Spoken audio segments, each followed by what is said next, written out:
the lectures today is between geography and biblical concepts, early maps of the Holy Land. Please welcome Professor Rubin. Well, thank you very much. And I wish to thank Abigail Bacon for the invitation and Yoram Bitton for this nice introduction.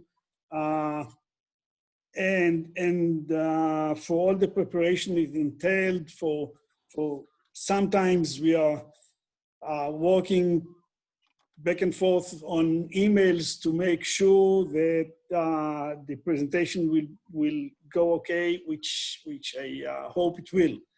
It is kind of strange to give a lecture to people that you cannot see, and I got used to it during the last 6 or 8 months or whatever, but it is even more peculiar to talk to people which are not in the same side of the ocean and not on the same hour of the day. So wherever you are, good morning, good afternoon, good evening, whatever suits you, wherever you are.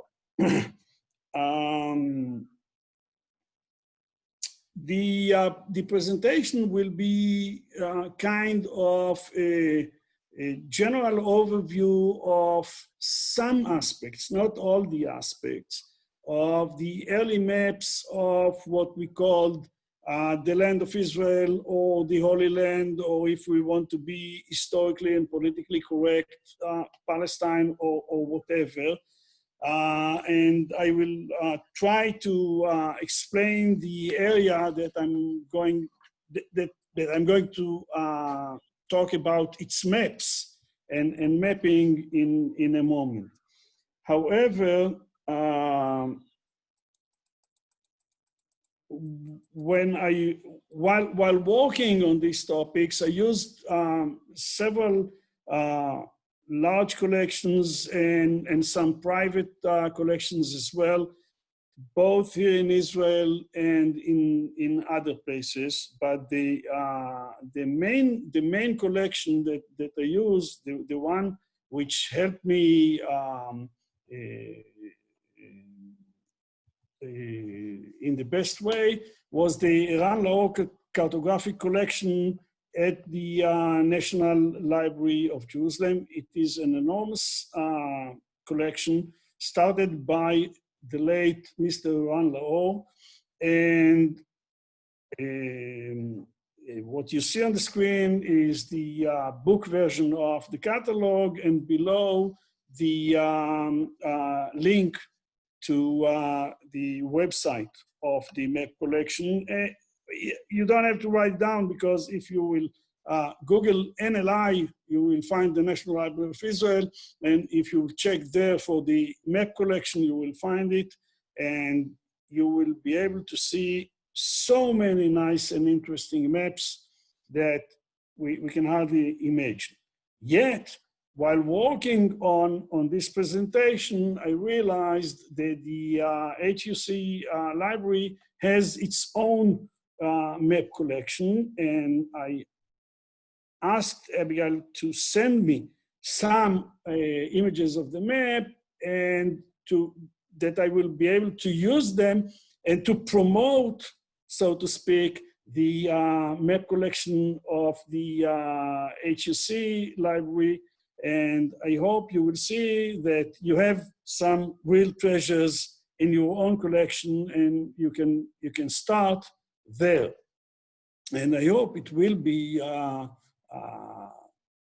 cataloged and scanned and put in the upload into the internet. I don't mean to run the library for you. You will do it yourself. I would like first to say a few words about maps. What is a map? A map is a graphic representation of our environment, or part of it, in the real world or in our conceived world. and you see an art piece of an artist named Druk, who drew his own face as a map and called the land Druk's land, obviously.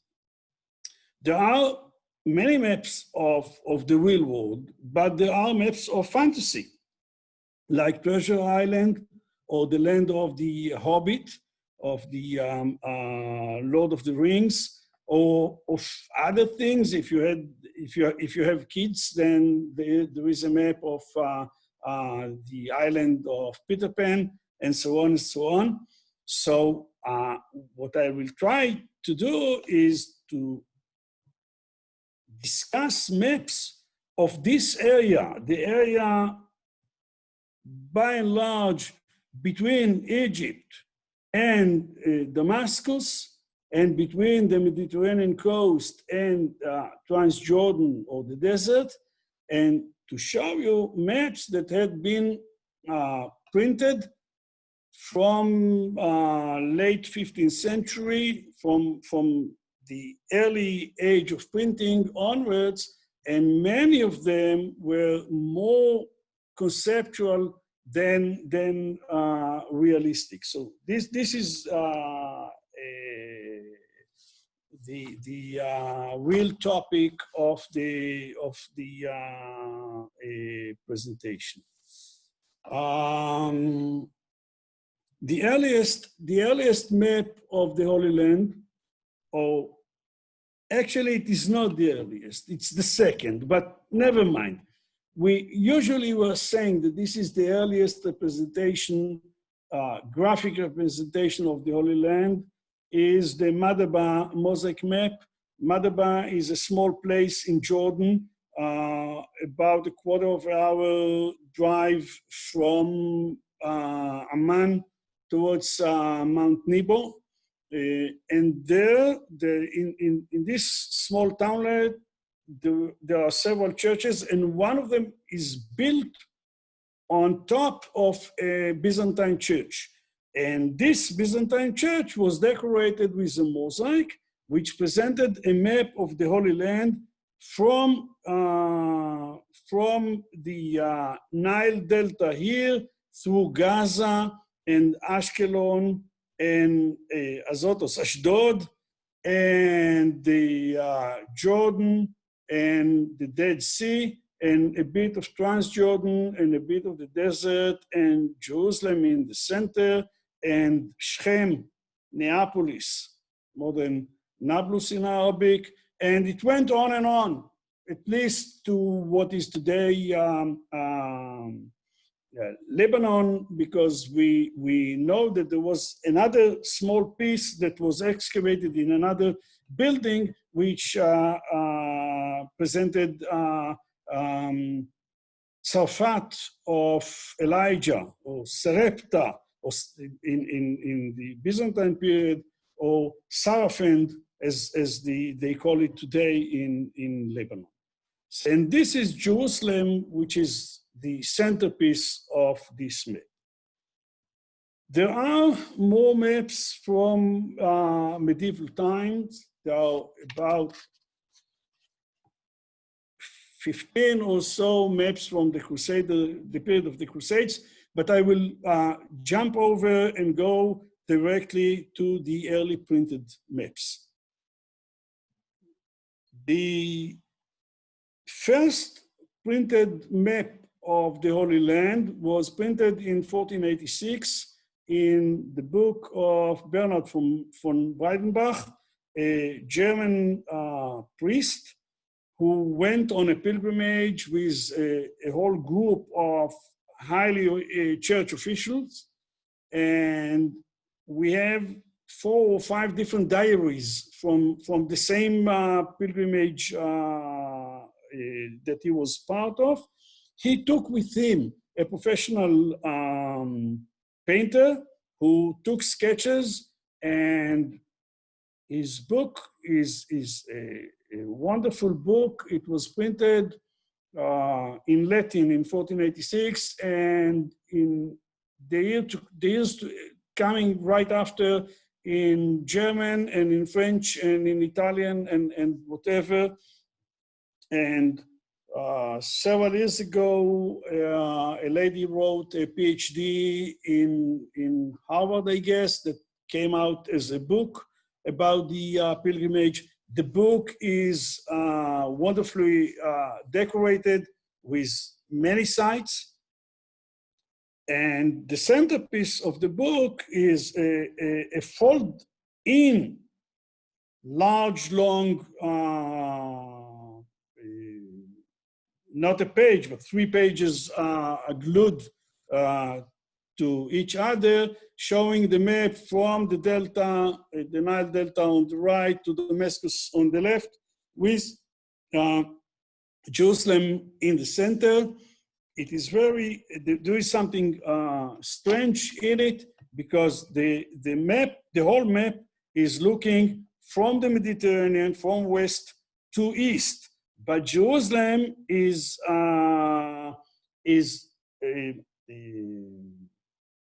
turned 180 degrees, it's rotated 180 degrees, because the painter and the pilgrims looked at the city from Mount of Olives, meaning from east to west.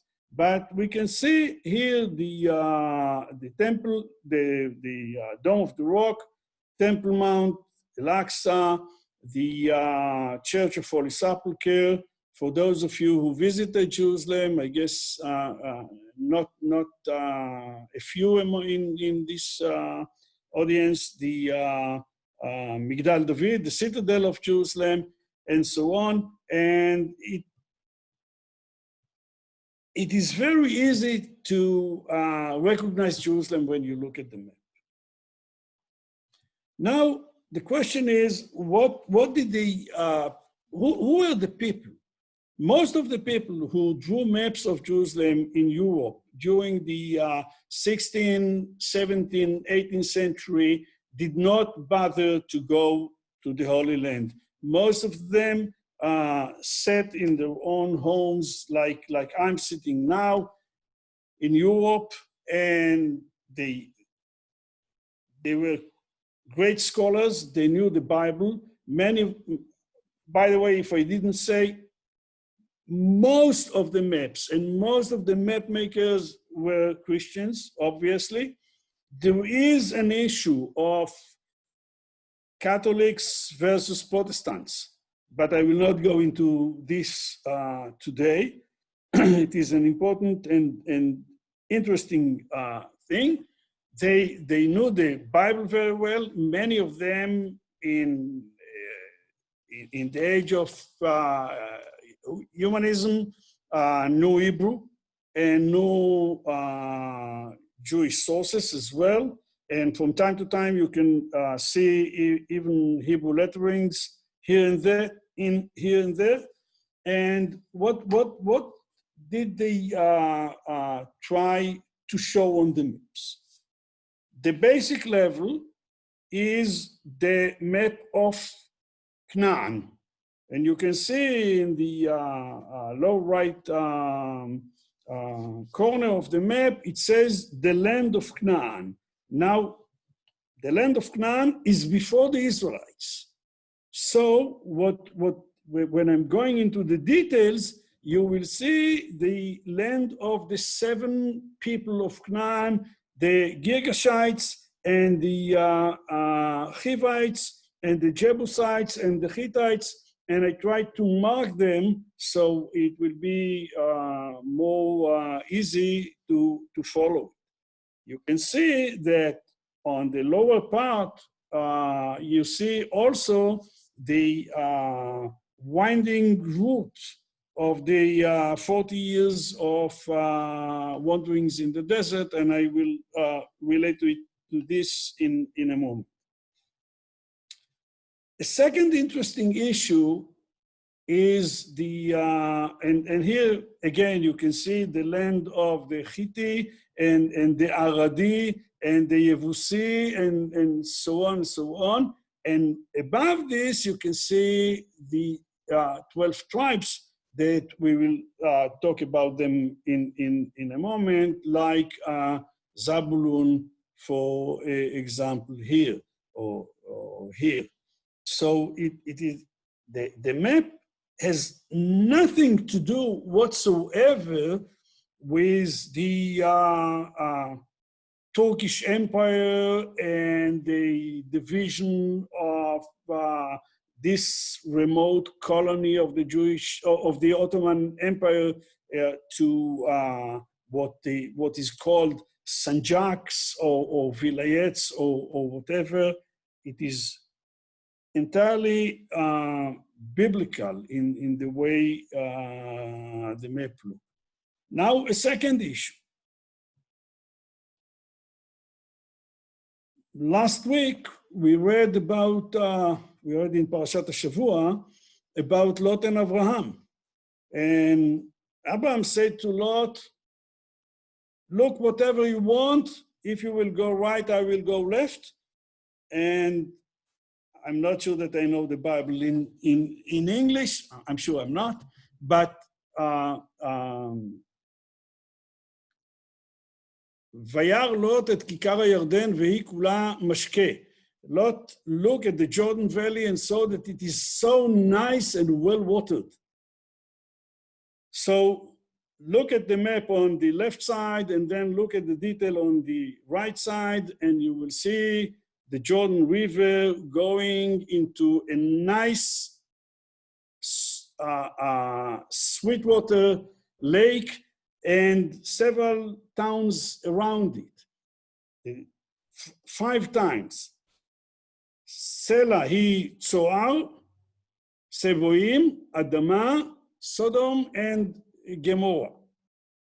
Now, this is the land of Canaan before the time, or in the time of Abraham, before the time of the 12 tribes. What will happen? What will happen soon is that the whole area will be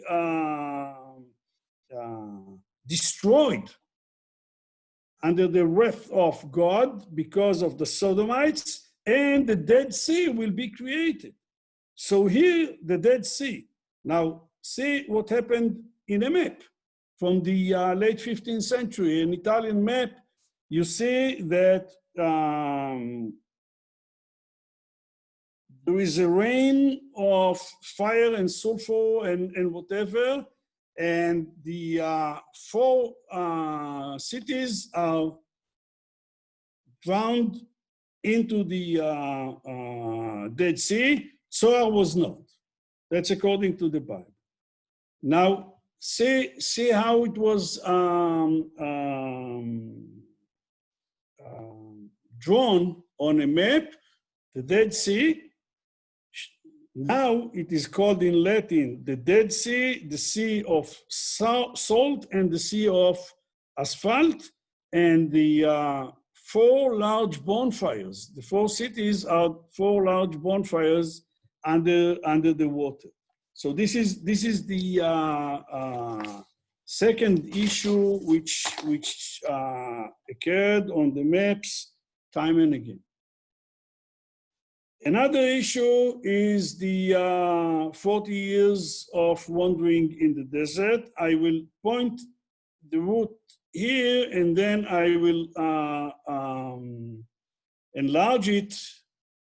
And this is a very important map, John Speed's, from the HUC collection. And now let's take a look at the going across the Red Sea or Yam Suf or whatever you want to call it, and going here from one stop to another, 5, 6, 7, 8, 9. Can you see the figures? 11, 12. Well, in במדבר למ"ג, in Parashat Mas'ei, in the book of Numbers, we have 42 of them. And the Hebrew version is Vayis'u from here, Vayachanu over there. They went from one place and camped in another one.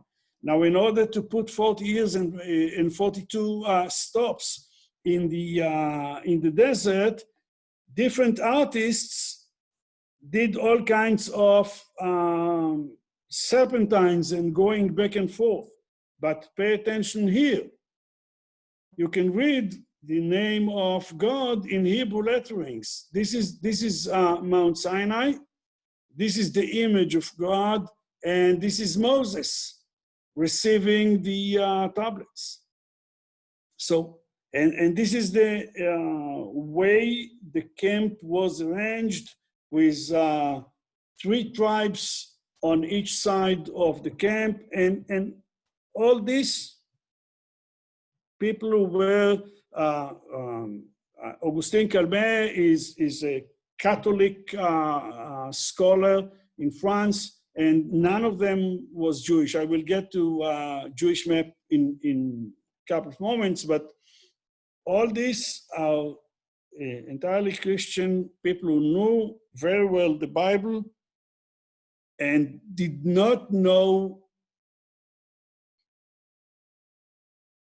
greatly. I would not say they didn't know anything, but they didn't know very well the geography of the land, the realistic geography of the land. The second level was the 12 tribes. And again, the 12 tribes has all kinds of problems. Where to put Simon? Where to put Dan? Dan is here. But Dan, as some of you, I guess, know, moved to the northern tip of Israel. So we have in Israel today, we have Gush Dan, which is Tel Aviv area, and we have Tel Dan, which is a nature reserve, and the beginning of the River Jordan in the northern part of the land. So there are all kinds of questions. How to draw Menashe, how to draw Asher, where is Zabulun? Did Zabulun went to the sea or not? And all kinds of hard questions. Everything you can see what people thought, not what we know from modern historical geography that started in mid-19th century with Edward Robinson, and then the American archaeologist Albright, and then the Israelis,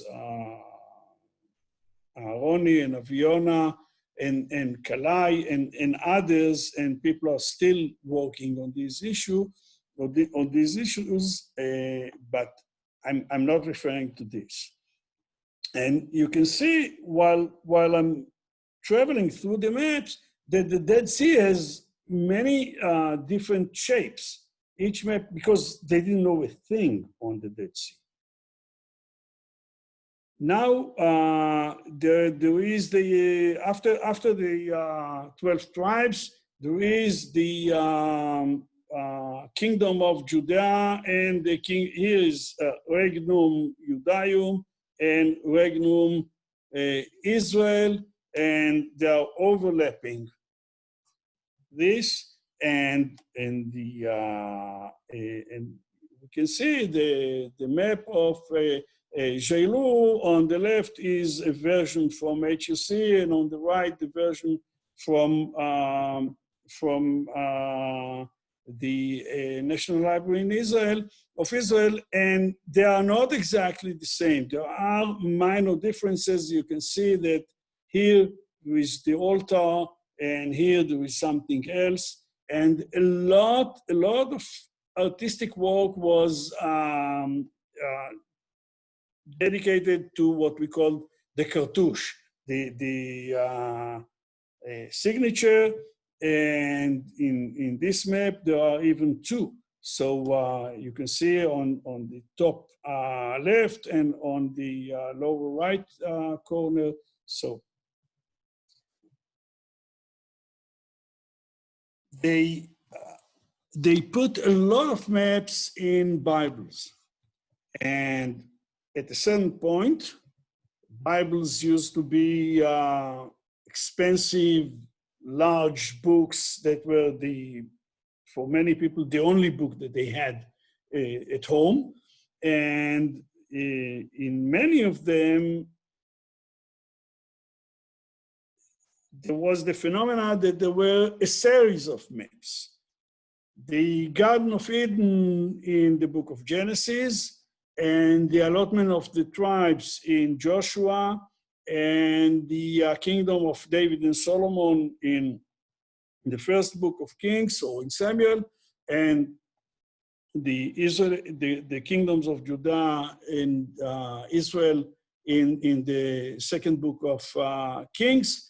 And when and it went on, and in the New Testament, there was a map of the travels of Jesus and the apostles in the Gospels, and in Acts of the apostles, the travel of the apostles, which went along the whole Eastern Mediterranean up to Sicily and Rome. So there was a logic behind these maps that had to illustrate the Bible chapter by chapter or book by book, and to go with it. I want to say a few words on a special example. Christian van Adrichem or van Adrichem, depends if it's Dutch or Latin, he was a Dutch Catholic priest born in Delft and wrote in Cologne, which is obviously now Germany. And he wrote a large book on the Bible and on places in the Bible.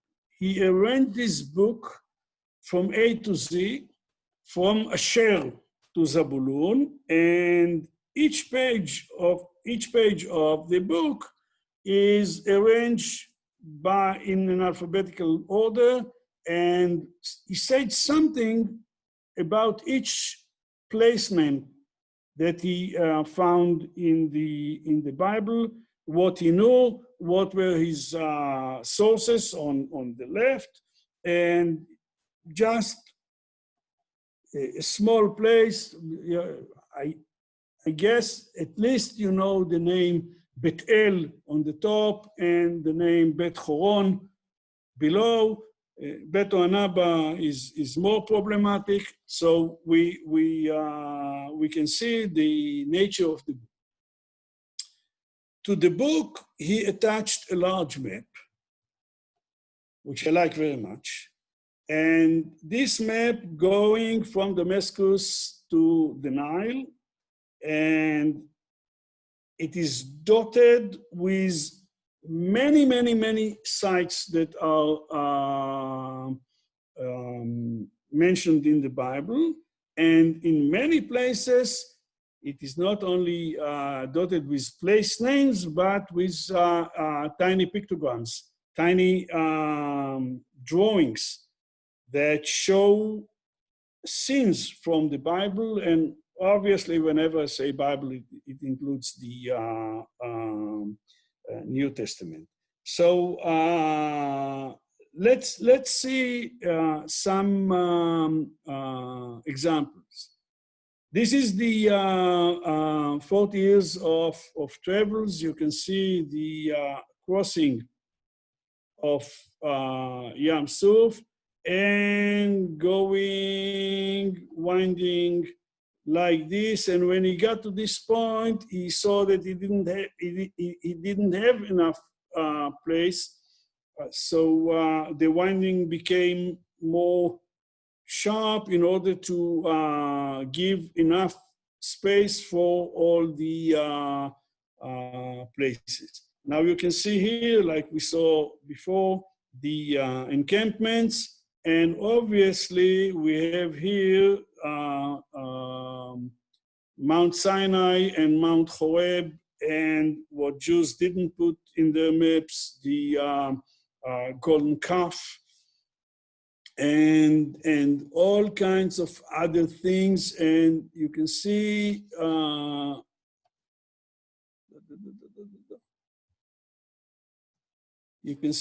that it is full of stories.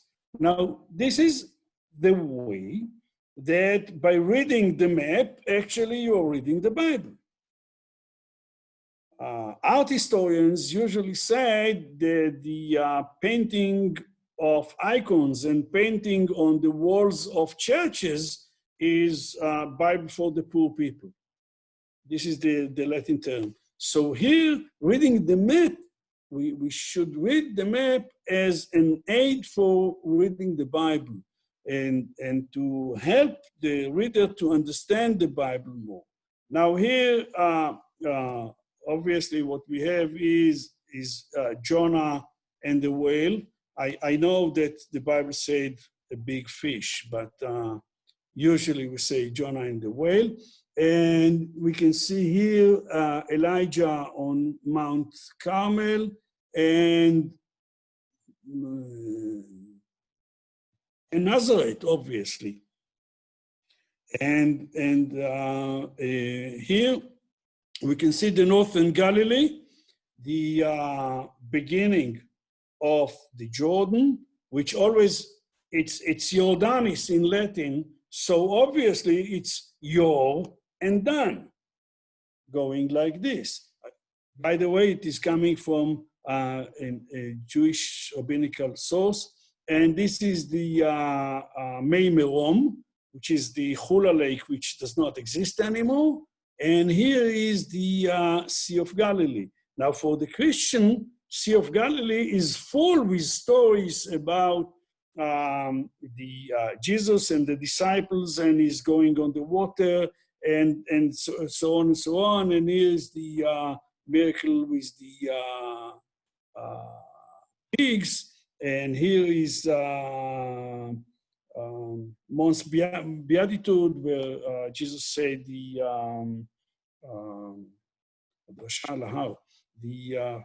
preached on the mountain. So we can see. We will see it in a moment, and you will see how a Jew is redrawing this map. And this is interesting. Another version of the same map was drawn by Deode more or less at the same time. And here I would go into, first it's the HUC copy, which is less colored or not colored, but it's a very nice copy. And we will see only one tiny example, again, going to the Dead Sea and going to the Lot's wife, which turned into a column of salt, and the cave where Lot and his daughter hide, and the rest is known to everyone.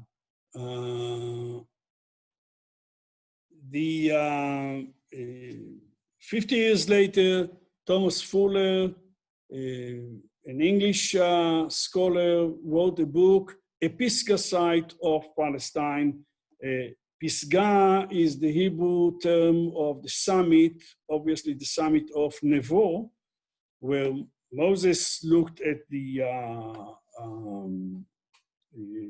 land, and the map, I cut it into two halves that you will be able to see more details. And again, all kinds of peculiar things, like the Kishon is the Kishon River running from the Sea of Galilee to Haifa Bay, which is not true at all, and other things. and Fuller gave a special map to each of the tribes. And at the HUC, Abigail sent me at least 3 of the tribes. So I guess you have the whole set, but you have to check it. This is the tribe of Asher, and this is Dan. And in the tribe of Dan, you can see also the tribe of Ephraim here, and the tribe of, part of the tribe of Shimon. And you can see that the tribe of Dan had Jaffa, so we have Jonah and the whale here again, and we have the spies carrying the bunch of grapes, and this is the tribe of Menashe, and Menashe has a border, so Ephraim here again, and we can see different interesting things. And as I said in the beginning, each and every map is full of stories. And if you like the Bible and you like the map, you can sit on such a map for the whole day. Now, another issue that I wanted to raise is the issue of source and copies. Because people didn't travel and because people didn't know much, so they copied a lot. They copied a lot, and you can see here a map that was copied 3 or 4 times by Jansonius and Hondius and Blau, and each of them is an important Dutch map maker. And if I would, which I wouldn't, have to give a paper at the Netherlands, I would not say Hondius and Blau and going just like this, because they are very important. But you can see that they copied Adrichom with without any hesitation. The issue of the copies is bringing us to the issue of the Jewish maps. I admit humbly that I wrote a whole book on Hebrew maps from Rashi to the early 20th century. Rashi drew 2 maps, one of the land of Canaan and of the borders of the land, and one of the relations between Canaan and the neighboring countries. Now, this is the land of Canaan, and it was copied by many.